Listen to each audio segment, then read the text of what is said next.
Arrêtez page 47, on est dans un peu plus que la moitié de la deuxième colonne. Ça commence par le mot yoter.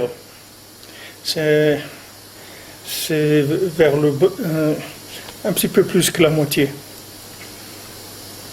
Donc hier on a parlé du nian du ratson, c'est-à-dire du ratson de la personne de faire tchouva, parce que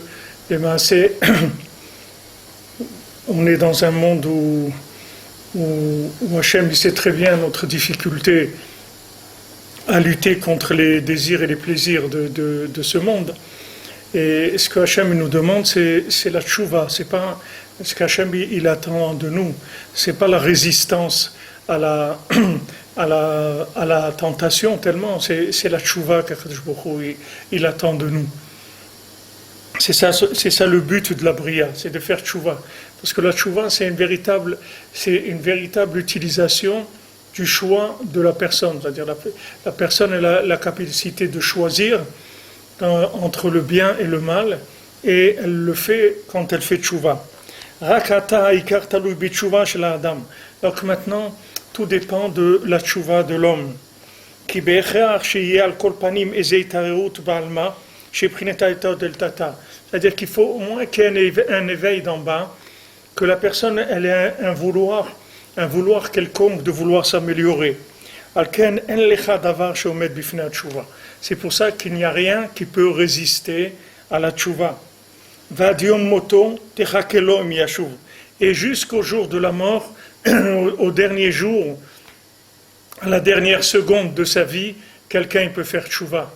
Il n'y a aucune limite à ça. Et c'est écrit dans le Chot Tchouva. C'est écrit dans le Chot Tchouva, dans le Rambam, je crois. Il rapporte, je crois aussi dans le Shla Kadosh, dans le Shnei Luchot Avrit du Rav Horovitz. Il dit là-bas que c'est pas que quelqu'un qui fait tchouva quelques minutes avant de mourir, c'est pas une tchouva au rabais, c'est une vraie tchouva. Mais il faut savoir qu'il ne faut pas compter sur ça. C'est-à-dire, il ne faut pas se dire je vais faire ce que j'ai envie toute ma vie, et quelques minutes avant la mort, je vais faire tchouva. Mais c'est pas comme ça. C'est-à-dire que les gens qui font tchouva quelques minutes avant leur mort, c'est parce que toute leur vie, ils ont essayé de faire tchouva, ils ne sont pas arrivés. Mais avant leur mort, Hachem il les aide qu'il y a un éveil vraiment exceptionnel, et en quelques minutes, ils peuvent réparer toute leur vie. Donc, il y a des qualités de tchouva aussi. C'est-à-dire, là-bas, c'est écrit aussi dans le Shla, il dit que quand quelqu'un est jeune, c'est sûr que c'est plus facile. C'est-à-dire, c'est pas que c'est plus facile, c'est plus grand la tchouva. C'est-à-dire, quand quelqu'un est jeune, c'est plus. Quand quelqu'un il s'engage dans Avodat Hashem à l'âge de 15 ans ou 18 ans, c'est pas comme quand il s'engage à l'âge de 70 ans, c'est pas la même chose.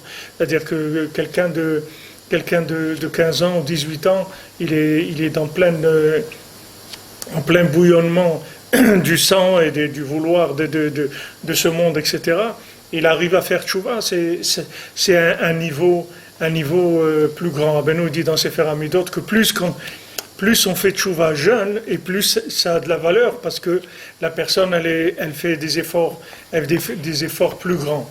Mais en tout cas, la tchouva elle-même, c'est la même. À n'importe quel âge, quelqu'un qui fait tchouva, c'est la chose la plus belle qui existe, la plus grande qui existe, la plus noble qui existe. Il n'y a pas plus beau que ça, que de revenir vers Hachem. Et c'est ça qu'Hachem il attend. Parce que du fait que maintenant il y a eu la shvira des kelim, que le récipient, ils ont été détruits à la création du monde, donc ça fait que le tzimtzum de la lumière qui a entraîné la diminution de la lune, ça fait que les gens ils font des averot.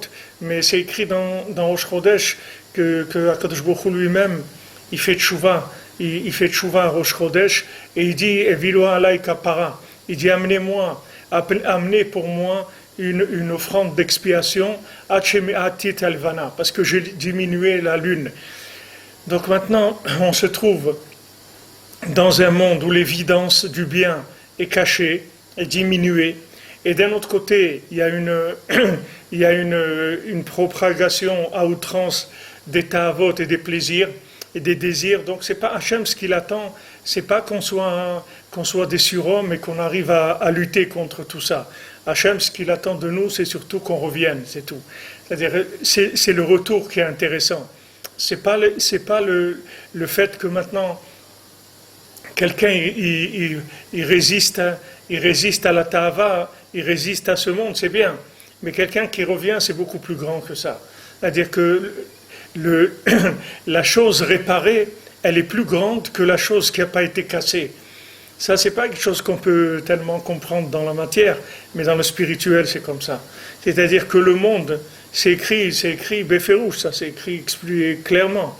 Le monde, il sera beaucoup mieux avec la faute d'Adam Arishon qui a été réparée, plus que s'il n'avait pas fauté. Et ça, c'est valable pour chacun.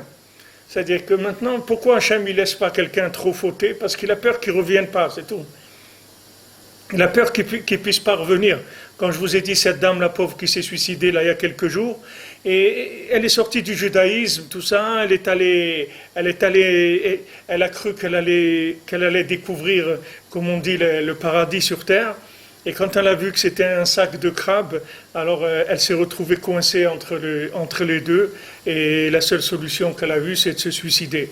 Maintenant, il y avait aussi cette jeune fille, il y a une quinzaine d'années, qui venait aussi d'un milieu orthodoxe, et qui était allée à l'extérieur, et qui était tombée. Elle aussi, elle a dit, j'ai honte, je ne peux plus revenir, donc je me suicide, mais elle avait laissé une lettre qu'ils ont distribuée dans les synagogues en disant, attention, ne faites pas comme moi, je vous dis, il n'y a rien là-bas, il n'y a rien, il n'y a pas plus beau qu'une table de Shabbat en famille, c'est ce qu'il y a de plus beau au monde, vous trouverez ça nulle part, n'allez pas chercher là-bas, il n'y a rien, il n'y a absolument rien.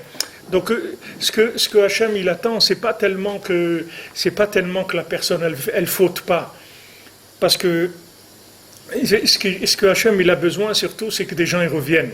C'est surtout ça qu'on a besoin. Parce que la faute, elle est inhérente à la destruction des Kélim qu'il y a eu à la création du monde. Le fait que maintenant il y a eu Shvirat HaKelim, on ne peut pas éviter la faute. C'est impossible. C'est impossible que quelqu'un puisse éviter la faute. Et même s'il évite la faute, c'est pas, je veux dire, et quelqu'un qui évite la faute, il n'a rien prouvé avec ça encore. Il n'a rien prouvé.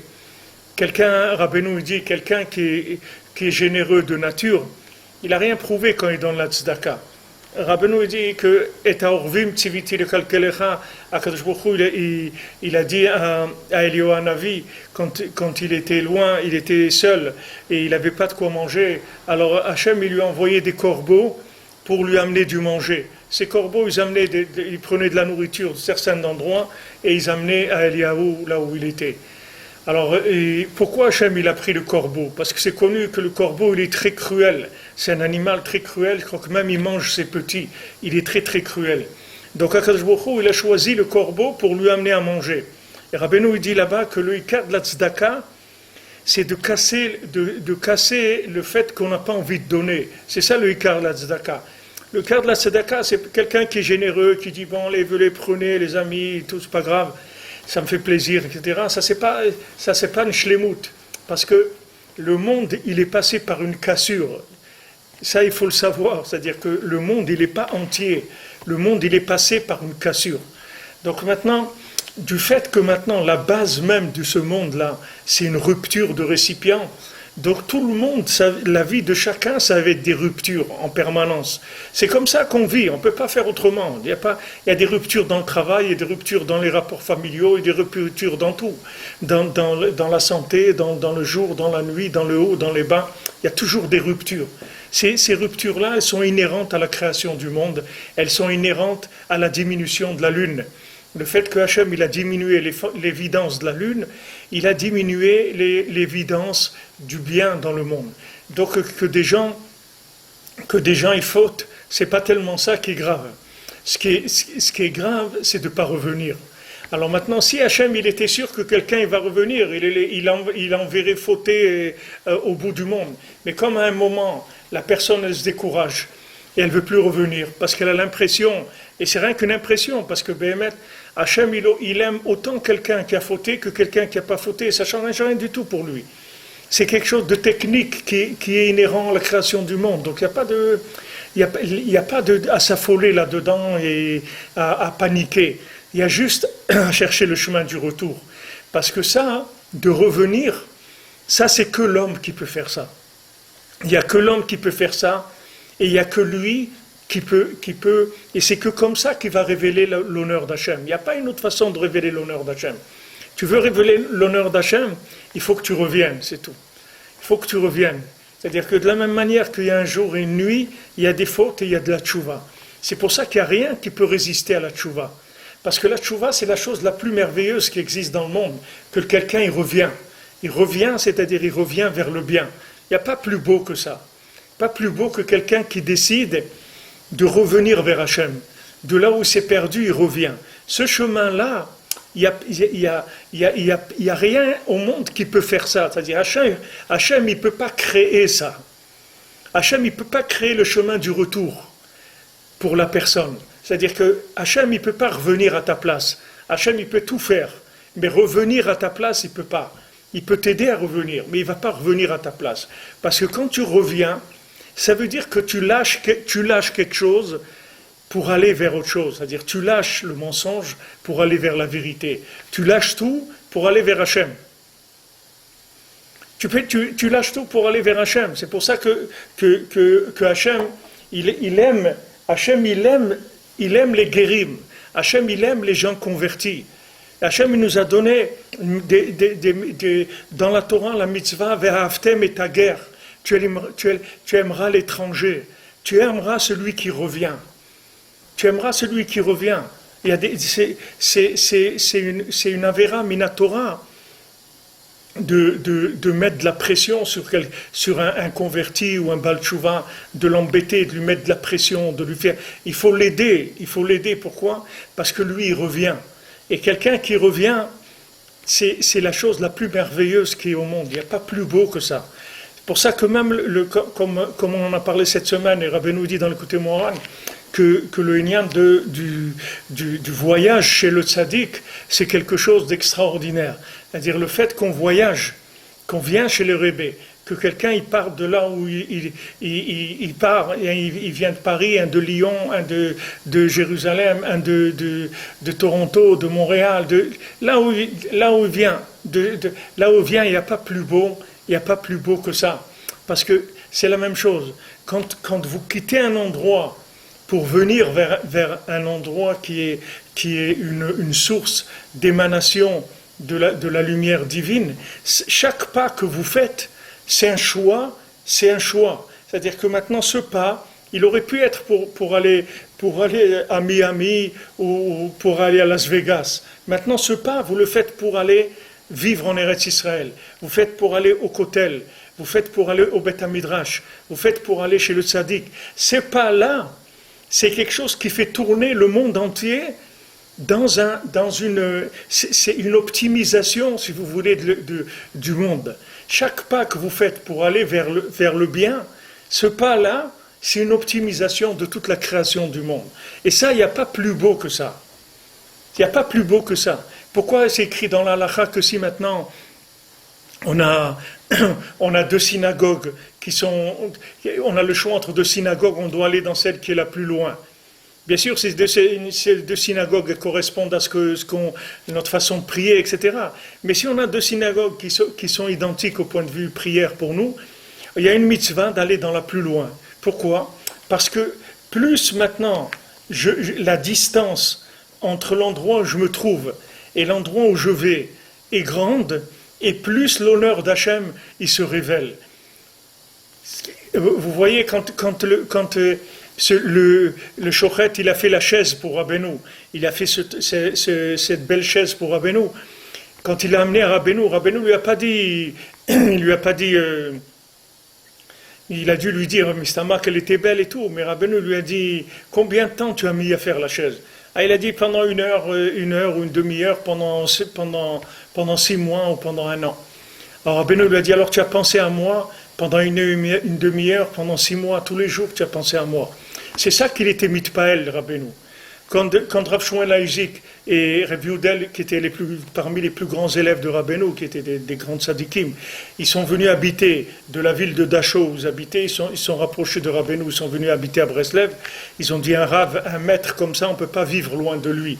Donc ils sont venus habiter à côté de Rabbeinu. Et Rabbeinu, quand ils sont venus habiter, ils sont venus lui annoncer qu'ils étaient venus habiter à côté de lui. Rabbeinu l'a dit, je me languis de la lumière qu'il y avait sur les chemins quand vous veniez chez moi. Je me languis de cette lumière-là. Parce que, si vous voulez, chaque fois que vous faites un pas, c'est un choix. Un pas, c'est un choix. Ça s'emploie aussi spirituellement. On parle du principe du choix. C'est-à-dire que spirituellement, on dit voilà, j'ai fait un choix dans ma vie, maintenant je vais faire ça, etc. J'ai fait un pas dans ma vie.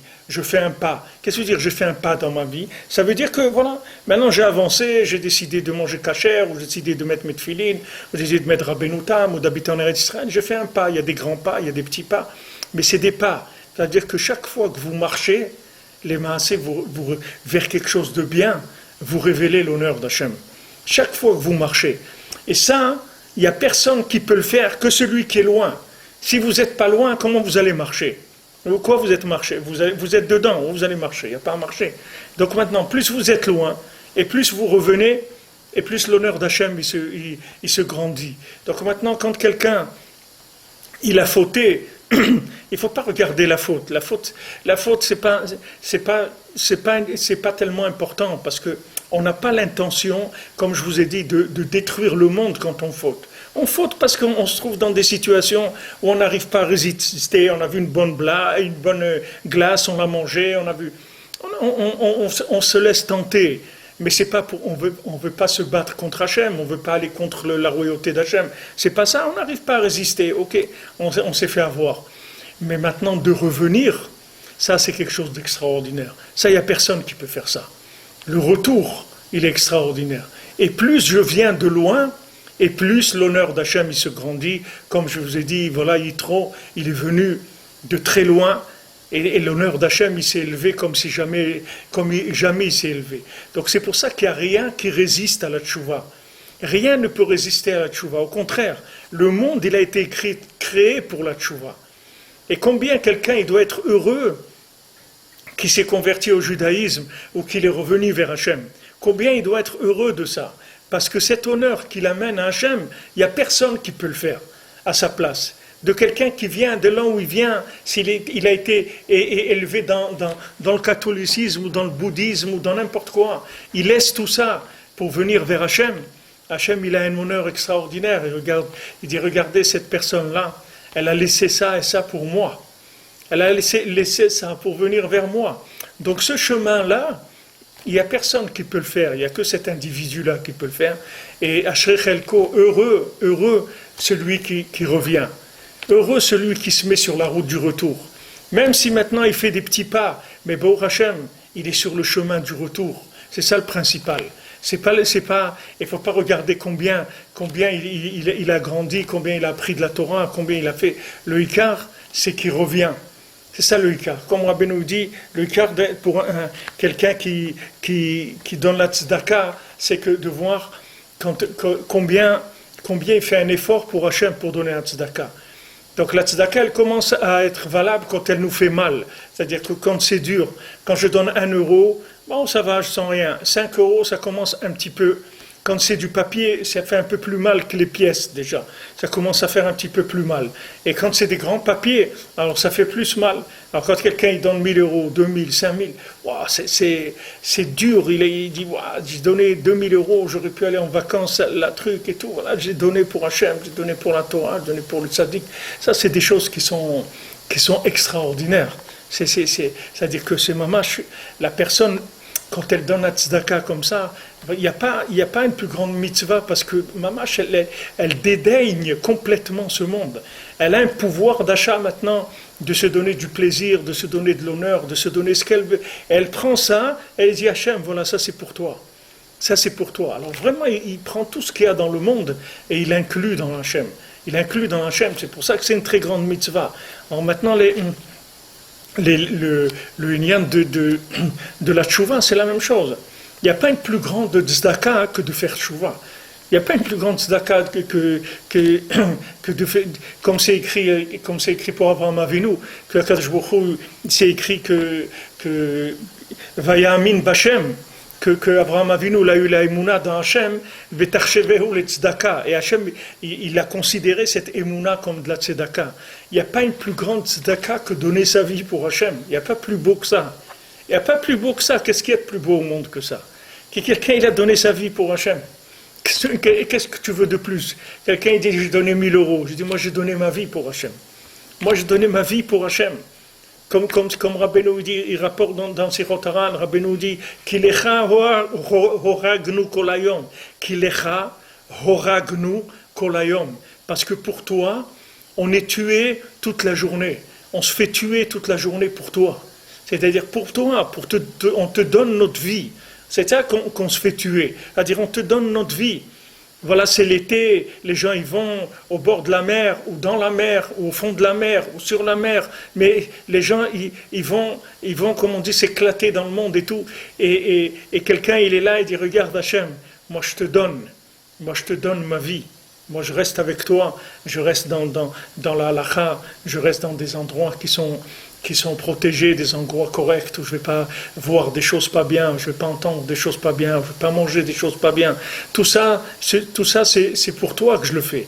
Alors quand maintenant quelqu'un il fait tchouva, il laisse tout ce monde-là, et il laisse toutes ces tentations-là de ce monde, surtout quelqu'un qui a vécu dedans. Quelqu'un qui a vécu dedans. Quelqu'un qui avait l'habitude d'aller faire de la natation, ou du ski nautique, ou n'importe quoi. Maintenant, il est là, Baruch Hashem, il a fondé un foyer, il s'occupe de ses enfants, il leur change les couches, il va faire les courses, il donne sa vie pour Hashem. Il donne sa vie. Il n'y a pas quelque chose de plus merveilleux au monde que ça. Donc vraiment, il y a de quoi être joyeux.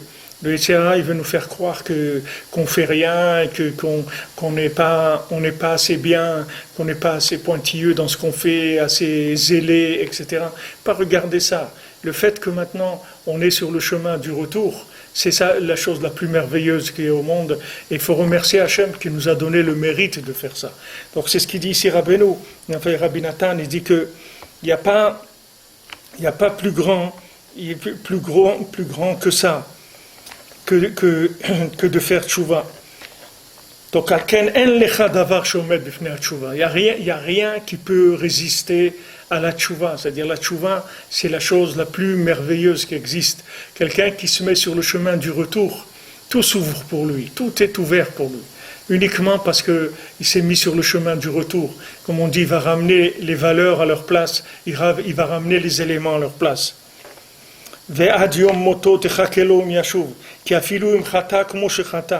Parce que même s'il a fauté quelqu'un comme il a fauté, alfé alafim vervavot pe'amim, il a fauté des milliers et des milliers et des millions de fois.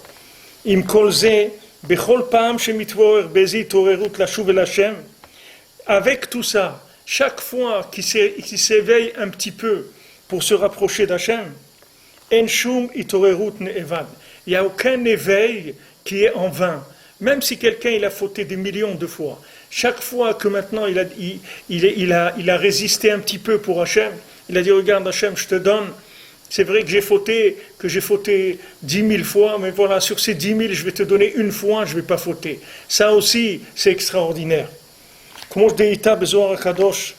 c'est écrit dans le Zohar HaKadosh, Let Re'uta Tava Deit Aved. Il n'existe pas un bon vouloir qui soit perdu. Il n'y a pas un vouloir. Re'uta, c'est Ratson. Il n'y a pas un bon vouloir qui soit perdu. Ça n'existe pas. Chaque bon vouloir, chaque fois qu'on essaie de revenir vers Hachem, ça n'a jamais perdu. C'est quelque chose d'extraordinaire. Chaque fois que quelqu'un revient vers Hachem. Et particulièrement, comme il a insisté, Rabbeinu, notre maître, Rabbi Nachman, Benyan Zeharbe, comme le Rebbe il a insisté beaucoup sur cette chose-là. Le Rebbe il a beaucoup insisté sur ça. Il dit t'occupe pas que tu tombes Ne regarde pas que tu es tombé 1 million de fois, ça n'a aucune importance, ça. Ne regarde pas ça. Regarde uniquement, essaye de revenir, c'est tout. Essaye de revenir. Essaye de revenir, comme le rêve qu'il avait Rabbi Nathan quand il a rencontré, quand il revenait, qu'on l'envoyait acheter les bégalets, les croissants pour le petit déjeuner, il s'est trouvé comme un idiot, comme ça. Il est rentré dans la synagogue, là où, dans l'endroit des femmes, là-bas. Il a commencé à faire des télim, et il s'est écroulé en pleurs, il s'est endormi, il a rêvé de Rabbeinu. Et il a rêvé que lui, Rabbi Nathan, il montait sur une échelle, il tombait. Il montait, il tombait, et Rabbeinu lui dit, vas-y, tu vas y arriver. Jusqu'à qu'il est arrivé. C'est-à-dire qu'il ne faut pas regarder combien de bêtises on a faites dans notre vie. Ça n'a aucune importance. Parce que les bêtises, ça va se réparer comme rien du tout. Toutes les avérotes, elles se réparent. Du moment où on fait tchouva, je répare tout. La Gemara, elle dit, quelqu'un qui fait tchouva, quelqu'un qui a fait des avérotes, maintenant il a honte. Il a fait une avéra, et maintenant il a honte d'avoir fait cette avéra. Mochamilim lo al kol havonotav. On lui pardonne toutes les avérotes qu'il a faites. Pas que celle-là. Toutes les avérotes qu'il a faites. Et après, quand il va commencer à rentrer dans l'amour d'Hachem, toutes ces avérotes, elles vont se transformer en mitzvot. Toutes les avérotes, elles vont se transformer en mitzvot. Il va tout ramener vers Hachem, et ça devenir un mérite, comme la Gemara, elle dit, que dans le futur, on va chercher des avérotes du Ham Israël pour en faire des mitzvot. On ne va pas trouver, parce qu'on aura tout réparé déjà. On va dire, il n'y a pas encore des avérotes, c'est dommage et tout, on aurait pu encore faire des choses extraordinaires avec, etc. On va chercher les avérotes. Et avec ces avérotes, on va revenir vers Hachem. Ça a l'air un discours un peu osé, quand on entend ça, les gens disent, mais quoi, c'est quoi ces discours-là? Qu'est-ce que ça veut dire, etc. Vous verrez, celui qui n'a pas compris ce discours, il va le comprendre dans sa chair, c'est pas dans le discours. Il va le vivre dans sa chair. Il verra qu'à un moment, il va le vivre, cette chose-là, dans sa chair elle-même. Et que s'il n'a pas cette méthode-là, il va s'écrouler complètement, il ne restera rien de lui. S'il n'a pas cette méthode, s'il ne laisse pas tomber le mal, qui ne s'occupe pas du mal, qui s'occupe que du bien, c'est tout. Il ne faut pas s'occuper du mal. Rabbeinu, il a dit, t'occupe pas du mal. Fais le bien et le mal, il va tomber, il va se réparer. T'occupe pas. Rabbeinu, il a dit, regarde, des avérantes, tu as fait des avérantes, ok, moi je m'occupe des avérantes, je les prends sur moi, moi je les répare. T'occupe pas de ça, toi. Toi, appuie-toi sur moi, c'est tout. Moi, je vais réparer toutes les avérotes que tu as fait. Moi, je vais faire tchouva pour toi, je vais tout faire. Appuie-toi sur moi, c'est tout ce que je te demande. Alors, Rabbeinu, il a osé, Rabbeinu, il a dit des choses très très fortes, parce que Rabbeinu sait très bien qu'on va en avoir besoin. C'est pas fort, c'est le pain dont on va avoir besoin, et qu'on a déjà besoin. Si les gens ils sont avancés dans la destruction, c'est déjà leur pain quotidien, ça. C'est pas un gâteau de fin d'année. C'est le pain, c'est le repas journalier pour pouvoir tenir, comme David Ameller. Vous voyez, il tient un jour, c'est tout. Il tient un autre jour, il tient un autre jour. Voilà, c'est ça, il ne sait pas combien de temps il va tenir. Il n'a aucune idée. Il sait qu'il a tenu un jour, au Hachem, c'est extraordinaire. Donc, ce qu'il dit, Rabbeinu, il a insisté sur ça. Il a dit, fais attention, ne t'occupe pas du mal, occupe-toi que du bien, c'est tout. Et si maintenant, et ici il dit, quand le Zohar, Rabbi Nathan, l'etra avad avad et aved, il n'y a pas un seul ratson, il ne parle pas d'action, il ne parle que de ratson. Il n'a pas parlé de faire quelque chose. Il a dit que rien qu'il veut, c'est tout. Rien qu'il veut. C'est sûr que l'action c'est important, mais une action avec du vouloir. Parce que l'action sans vouloir, elle n'a aucune importance du tout. Elle n'a pas d'importance. Il vaut mieux, je vous l'ai dit beaucoup de fois, il vaut mieux vouloir sans faire que faire sans vouloir. Parce que faire sans vouloir, ça ne vaut rien du tout. Mais vouloir sans faire, c'est le vouloir, il ne sera jamais perdu. Et si maintenant quelqu'un il veut vraiment, et il n'a pas la force de faire, il y a quelqu'un d'autre qui va faire pour lui. Il y a quelqu'un d'autre qui utilisera son vouloir à lui pour le faire, pour faire la chose. Toi, t'occupe pas, toi, il faut que tu veuilles, c'est tout. Si tu arrives à vouloir et à faire, c'est extraordinaire. Mais ce qui est jamais perdu, c'est le vouloir. C'est pas l'action, c'est le vouloir. C'est-à-dire le vouloir qu'il y a dans l'action. La valeur de l'action, c'est le degré de vouloir qu'il y a dedans. La quantité de vouloir qu'il y a dans le... Combien je veux, combien j'aime, combien j'ai envie, c'est ça qui compte. C'est pas ce que j'ai fait. C'est pas ce que j'ai fait. Comme je vous ai dit, quand Rabbeinu a vu cette chaise qui lui a fait le shochet, il a dit, alors tu as pensé à moi. Une demi-heure pendant 6 mois, tu as pensé à moi. Ça veut dire, c'est ça que Rabbeinu il a été mitpael. Comment quelqu'un il a pensé à moi une demi-heure tous les jours. C'est extraordinaire. Donc ce qu'il a vu, Rabbeinu, c'est son vouloir, c'est pas la chaise elle-même. C'est vrai qu'elle est belle, la chaise, mais c'est pas ça qui est important. Si elle n'aurait pas été belle, c'est la même chose, ça ne change rien. Le principal, c'est que la personne, elle a voulu faire quelque chose. Elle avait ce vouloir-là de faire plaisir au Rebbe. Elle dit, je vais faire une chaise pour le Rebbe, je vais lui faire plaisir. Quand quelqu'un il rentre là-dedans, après ça change sa vie complètement. Il dit, tu vois, regarde Hachem, maintenant j'ai envie de faire une bêtise, j'ai envie de faire une avéra. Tu sais, eh ben je ne vais pas la faire. Tu sais pourquoi? Parce que je t'aime, parce que je veux te faire plaisir. Je ne veux pas faire quelque chose qui n'est pas bien. Parce que c'est pas que la personne elle est consciente que c'est pas bien, c'est que la personne elle a établi un rapport avec Hachem qui va changer sa vie. C'est pour ça que Rabbeinu dit de faire que le hitbodedut c'est la plus grande chose. Ma'ala Eliona Gdola min hakol. Parce que si tu t'habitues à faire un lien avec Hachem tous les jours, tu vas voir qu'à un moment tu ne pourras plus fauter. C'est pas parce que tu n'as pas envie de fauter, c'est parce que le lien que tu as créé avec Hachem, il va être plus important pour toi que le plaisir que tu vas prendre dans la faute. C'est-à-dire que le plaisir de la faute, il va devenir nul pour toi par rapport au lien que tu as avec Hachem. Et en aucun cas, tu vas fragiliser ce lien ou tu vas remettre ce lien en question pour aller prendre un plaisir momentané, que ce soit un quart d'heure ou 1 heure ou 2 heures. Tu ne vas pas faire quelque chose comme ça.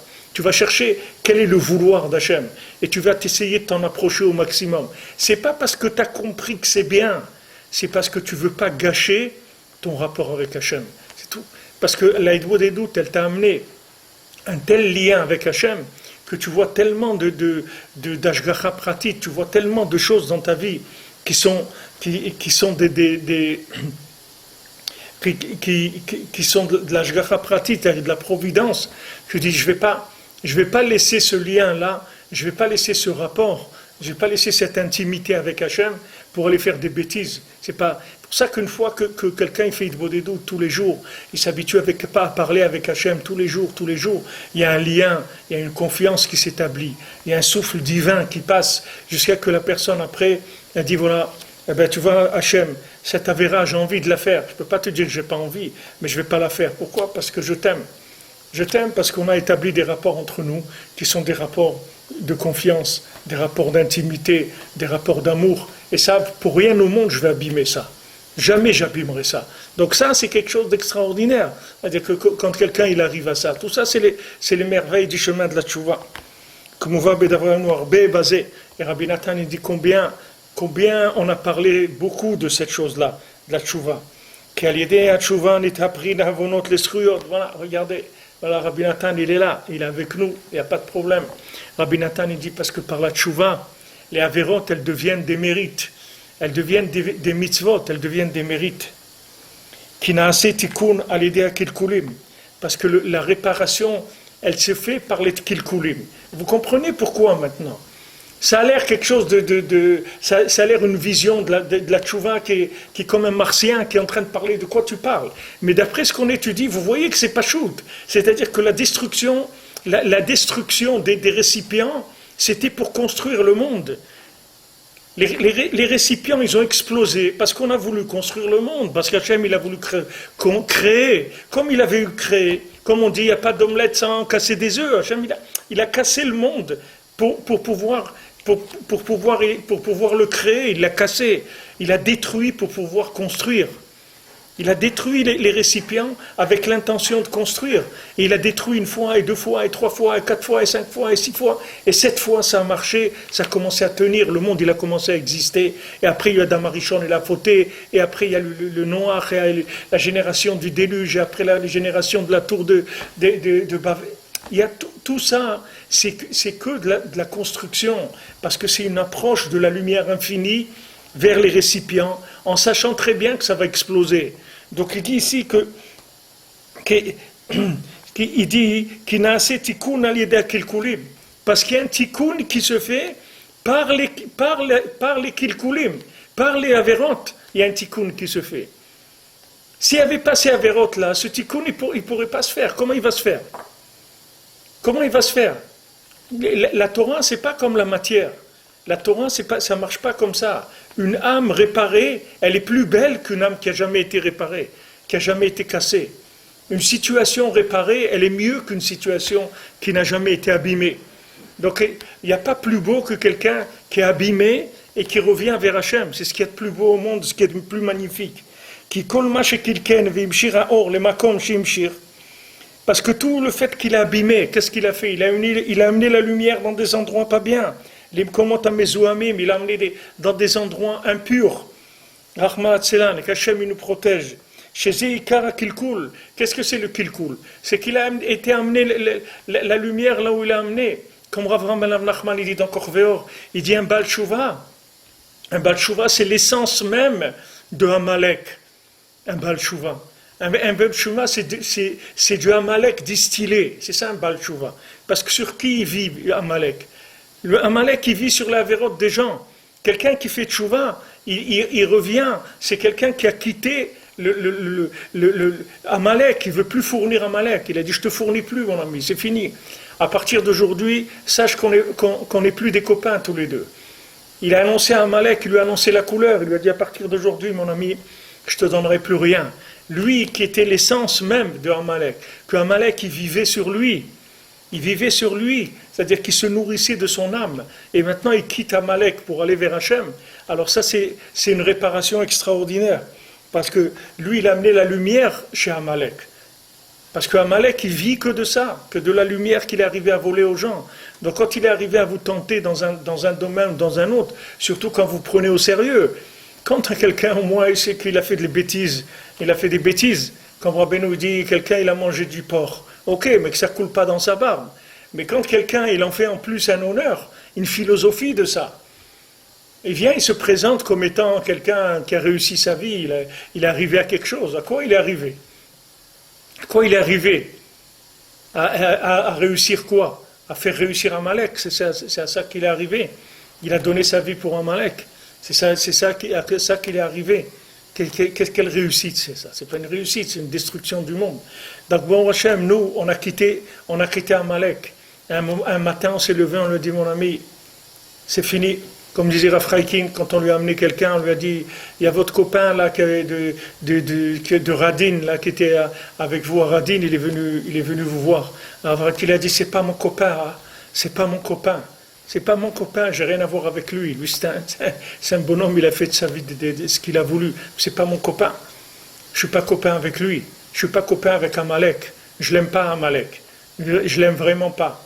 Et je lui ai déclaré la guerre. Et celui qui et on va lui donner des coups à Amalek parce qu'on va l'exterminer. Et je sais que chaque jour que je mets les tefilines, j'extermine Amalek. Chaque mitzvah que je fais, je sais que j'extermine Amalek.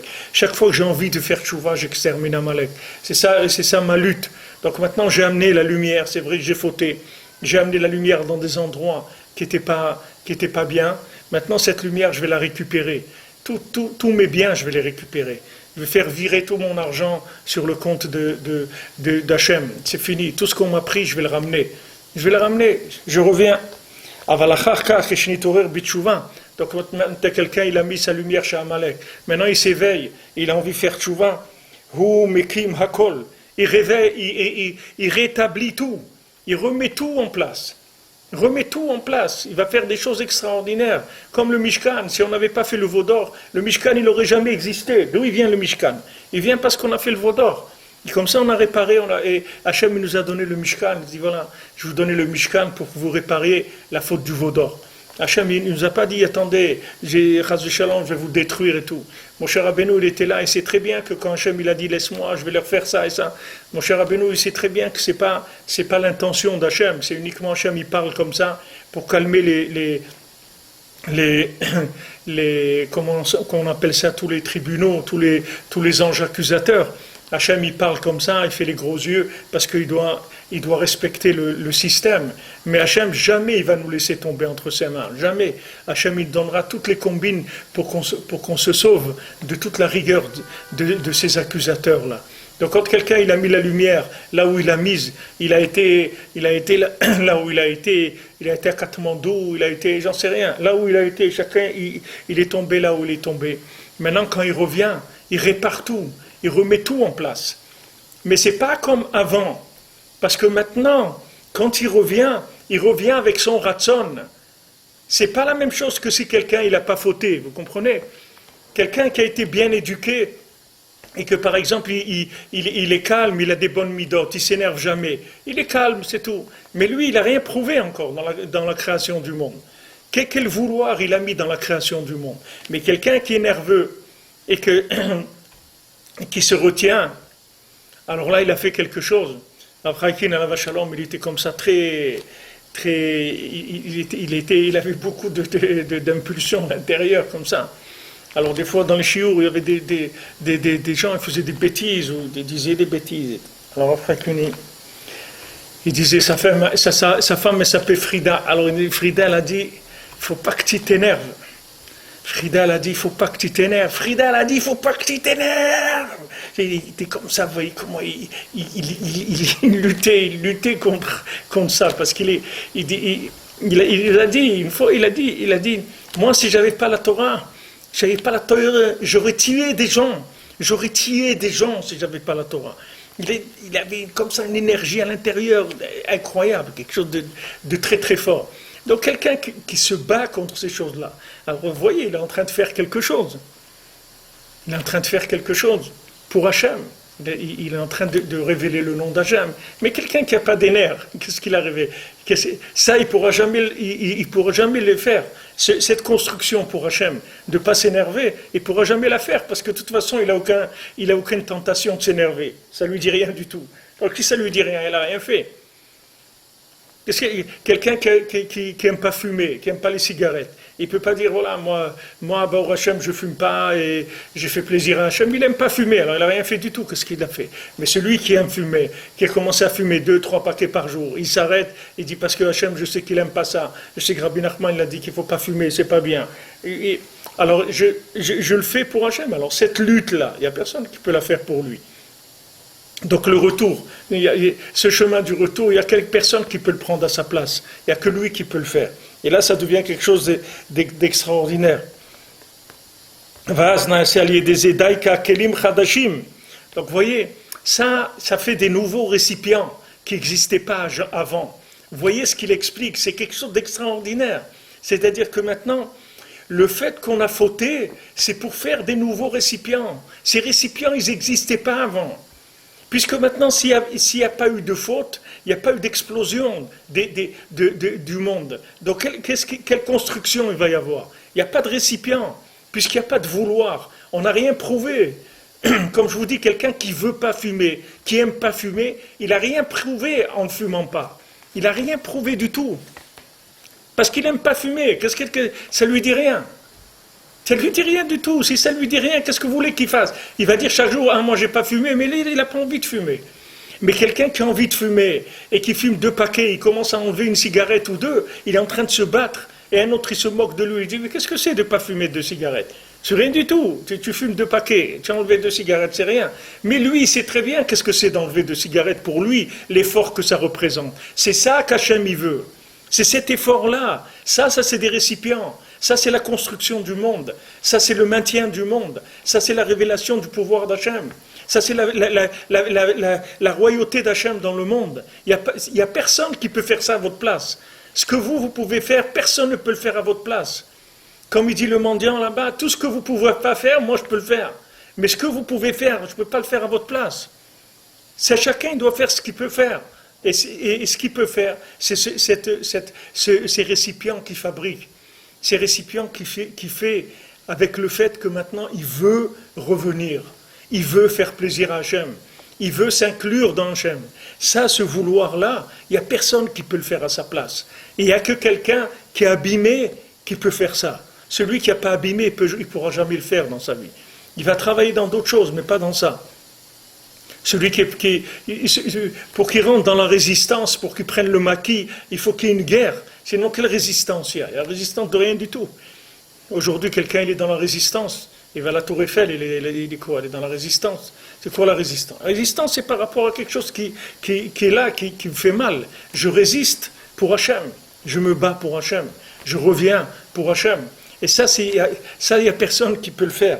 Ça, c'est des kelim chadashim. Il Il y a une nouvelle lumière extraordinaire. C'est pas la lumière qu'il y avait avant, avant qu'il abîme. C'est une lumière nifla méante qui a jamais existé. Quand quelqu'un il a fauté, qu'est-ce qu'il a fait? Il a pris de la lumière, il l'a amené dans la Touma, d'accord? Maintenant il fait tchouva, donc il revient, il refait des récipients. Mais maintenant la lumière qui va rentrer dans les récipients, c'est pas la lumière qu'il a amenée là-bas. C'est une lumière Khadash, complètement nouvelle. Une lumière nifla qu'il n'y a jamais eu dans le monde. Parce que maintenant il a fabriqué un récipient. Comment il l'a fabriqué? Je veux revenir vers toi, Hachem. Je veux revenir vers toi. Le fait que je veux revenir vers toi, ce vouloir-là, c'est la chose la plus extraordinaire qui est. Donc il va venir une lumière dans ce récipient qu'il n'y a jamais eu dans le monde. Jamais il y a eu cette lumière-là. Jamais, elle n'a jamais existé. Parce qu'il n'y a jamais eu un récipient pour cette lumière. Hachem, il a mis le minimum de lumière dans le monde, le SMIG, parce qu'il n'y a personne qui voulait. C'est pour ça que ça a explosé sans arrêt le monde. Parce qu'il n'y a personne qui le voulait, ce monde. Mais maintenant, quand je dis Hachem, je reviens, comme l'autre chante, je reviens te chercher, je savais que tu m'attendais, ça veut dire, je reviens vers toi Hachem. Je sais que tu m'attends, et je reviens vers toi. Ce retour-là, ce récipient, il a mis une lumière qu'il n'y a jamais eu. Parce que maintenant, Hachem, il peut amener une lumière. Il y a un récipient. Quel est le récipient? Je veux. J'ai fait le choix. J'ai choisi mon camp, je me suis déplacé, je me suis engagé. Cet engagement, ce choix-là, il a créé un récipient. Maintenant, on peut amener de la lumière. De la lumière beaucoup plus élevée que la lumière qu'il y avait avant. Puisque la lumière de départ, c'est le SMIG. Puisqu'il n'y a personne qui veut. Donc, on met le SMIG. Qu'est-ce qu'on va mettre? Déjà, le SMIG, ça a explosé le monde. Donc, si on en ajoute un tout petit peu plus, le monde, il ne va plus exister. Mais maintenant qu'il y a des êtres humains, et que ces êtres humains, ils ont choisi de leur propre initiative de revenir vers Hachem, d'aller dans les chemins d'Hachem, d'aller dans les chemins du tzaddik, d'aller dans les chemins d'Hachem. Ce récipient-là, il n'y a personne qui peut le faire. Ça, c'est un récipient d'un artiste qu'il n'y a personne qui pourra le faire à sa place. Ce récipient, il va permettre à Hachem de se révéler comme il ne s'est jamais révélé dans le monde. Parce que si maintenant tout le monde disait « on veut de toi Hachem », on veut que tu te révèles, on veut que tu sois dans le monde, alors c'est sûr qu'Hachem il se révélerait avec une lumière extraordinaire et qu'on verrait des miracles chaque seconde, des miracles extraordinaires. Et le problème, c'est qu'il n'y a pas de vouloir dans le monde. C'est pour ça qu'il y a de la destruction, parce qu'il n'y a pas de vouloir. Plus il y aura du vouloir, plus la révélation de la lumière d'Hachem, elle va être grande. Parce que la seule chose qui permet à la lumière de résider dans ce monde sans détruire, c'est le récipient qui est fabriqué par le vouloir. Regardez qu'est-ce qu'il nous explique Rabbi Nathan. C'est même pas comment ça rentre dans des mots, des choses comme ça.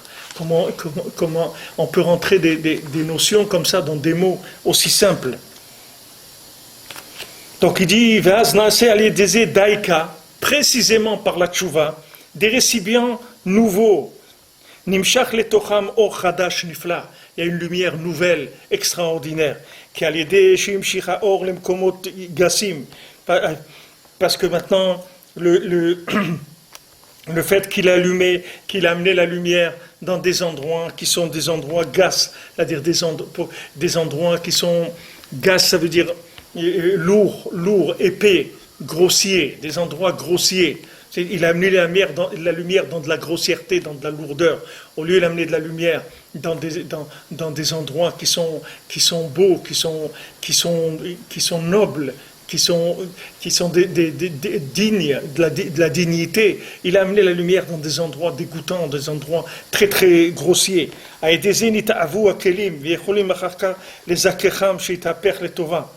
Avec ça, ça fait des récipients qui sont devenus très lourds, très épais, c'est-à-dire des récipients de lourdeur, c'est-à-dire des endroits de lourdeur.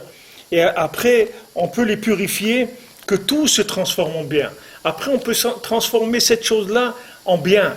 Comme la Gemara, elle dit, quelqu'un, il dit, moi je ne peux pas étudier la Torah, je n'ai pas l'intelligence. Il dit, mais toi, tu es quoi? Tu es un pêcheur, tu sais pêcher. Tu sais pêcher des poissons? Il dit oui. Tu fais un filet pour pêcher les poissons? Il dit oui. Elle dit, cette chokhma-là, que tu fais les filets pour pêcher les poissons, mets-la dans la Torah. Donc tu peux étudier la Torah. Donc tu vois, tu es capable de faire des filets pour attacher le poisson, ça, mets-le dans la Torah. Parce que le fait que tu fais défiler pour pêcher du poisson, ça c'est la lumière de la Torah. Mais tu l'as descendu dans un niveau qui est plus bas. C'est-à-dire que c'est plus épais. C'est ça qu'il dit sur la gassoute. C'est-à-dire que c'est épais. Quelqu'un il a mis sa chokma, par exemple, pour faire des tatouages. Alors il apprend à faire des tatouages, des super tatouages, etc. Mais c'est dommage. Parce que ça, c'est de la lumière qui est utilisée de façon très très épaisse, c'est-à-dire très lourde, c'est pas beau, c'est grossier. C'est-à-dire ça, ramène-le dans quelque chose de plus beau, de raffiné, de digne, de noble. Tu peux ramener ça. Quand tu reviens, c'est ça ce que tu fais. C'est tout se retournant bien. Parce que tout ce que tu as fait comme bêtise, c'est uniquement parce que tu as eu une approche de la lumière qui était épaisse. Tu as traduit ça en quelque chose de grossier. Tu dis, ouais, viens, on va les kiffer, on va les éclater, Mais tout ça, c'est quoi? C'est épais, c'est grossier. Prends ça, mais ramène-le dans quelque chose de plus noble. Et tu vas voir qu'à ce moment-là, tout ça va se transformer en bien. Shidaika aliedeze, yitrazu kelim niflaim, yithavu kelim niflaim, et kabel aor chadash. Parce que, précisément, grâce à ce retour-là, il va y avoir des nouveaux récipients qui vont amener une lumière nouvelle. Shelo hayu lechoyim lekabel mikodem, qu'il n'y avait pas de récipient pour recevoir cette lumière avant. Cette lumière, on ne pouvait pas la recevoir parce que c'était les récipients, ils étaient épais. Quelqu'un qui aime la grossièreté, les choses grossières, qu'est-ce que vous allez lui donner? Comme la Mishnah dit, Nezem Zahav Ve'av Chazir, tu vas mettre une bague, comment on dit ça, un bracelet d'or dans le groin d'un porc. Dans le groin d'un porc, tu vas pas mettre un bracelet en or dans le groin d'un porc, ça va pas. Donc maintenant, une fois que la personne elle est sortie de la porcherie, elle commence un petit peu à se rafraîchir, à aller un petit peu vers quelque chose de plus noble, alors elle va raffiner les récipients. Ces récipients, ils vont pouvoir recevoir d'une lumière qui est beaucoup plus grande que la lumière qu'il a été cherchée dans les plaisirs de ce monde.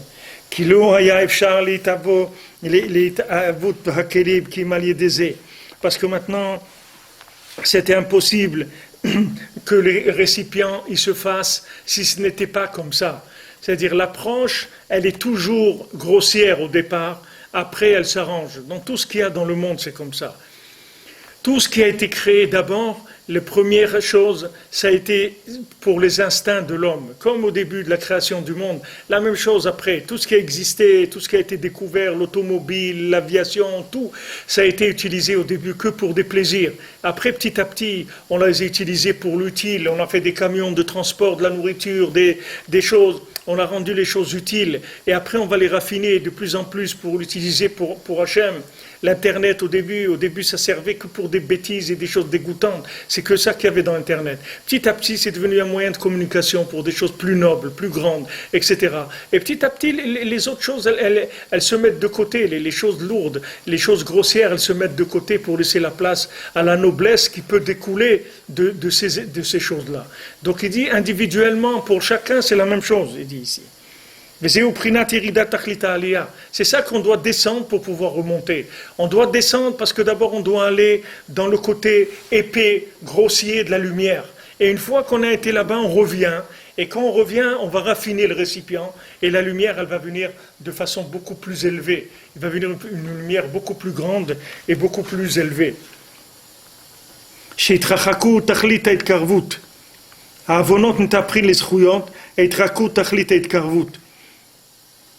Que maintenant les avérotes elles vont se transformer en mérite et l'éloignement, ça va être l'éloignement, on va se rendre compte que l'éloignement, c'était la méthode pour nous rapprocher d'Hachem. Plus Hachem il nous a envoyés dans des endroits loin, et plus après on va arriver dans des endroits grands quand on va retourner vers Hachem. Plus on vient de loin, et plus on monte haut. Rabbeinu dit, plus quelqu'un il peut rester au début, dans la difficulté, dans les empêchements de s'approcher, plus quelqu'un il résiste à ça, et plus quelqu'un il va monter haut. Parce que Parce que maintenant il se trouve, pourquoi c'est dur, pourquoi il se trouve dans l'obscurité? Parce que c'est une lumière qui vient dans des récipients qui sont épais. C'est pas la lumière qui est pas bien, c'est que le récipient il est épais. Donc maintenant on peut pas on peut pas mettre une lumière qui est élevée parce que le récipient il est grossier. Donc il va exploser tout de suite. Grossier, ça veut dire qu'il n'a pas si vous voulez, comme Rabbeinu dit qu'aujourd'hui, même la reliure d'un livre, c'est quelque chose qui va empêcher la personne d'acheter le livre. Si la reliure du livre n'est pas bien, les gens ne vont pas acheter le livre. Parce que tu ne peux pas dire que tu vends un diamant et tu le mets dans un truc dégoûtant, c'est impossible. Tu vas pas vendre un diamant dans un truc dégoûtant. Tu es obligé de soigner, d'avoir un emballage qui soit raffiné, qui soit beau, qui donne l'honneur à ce diamant-là.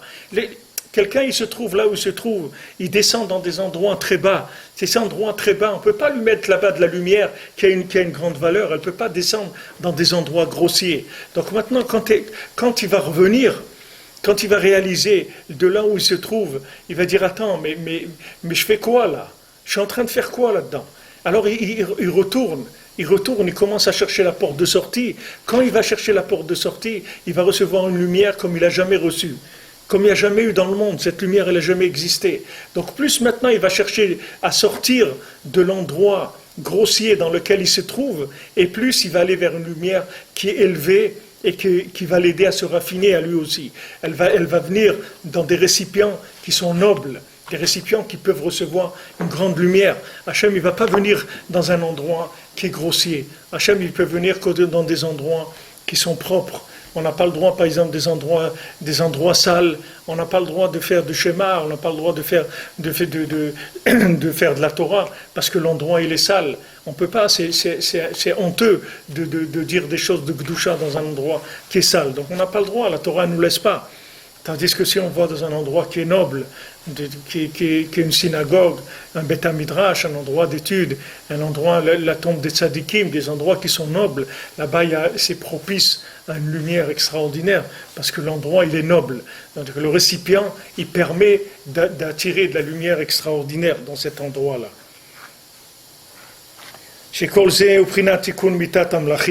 Que tout ça c'est la réparation, le principe de la réparation de la mort des rois. Donc, Bezat Hashem, on va arrêter là, parce que je pense que ce passage qu'on a fait, on a besoin de le digérer. C'est quelque chose de